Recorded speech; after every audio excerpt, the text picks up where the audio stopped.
রে তুই একা? জামাই বাবা আসেনি? শোনো মা, ওর নাম আমার সামনে নিবা না।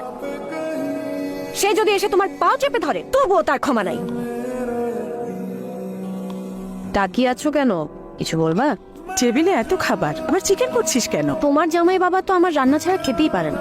সে কি না খেয়ে থাকবে? কিন্তু সে তো আসেনি। আসসালামু এসো আলাইকুম বাবা, ভালো সময় এসেছো, খেয়ে নাও। আম্মা শোনেন, আমি কিন্তু খেতে আসি নাই, বসো। আপনাকে দেখতে আসছি। জাস্ট আপনি বললেন দেখে বসলাম।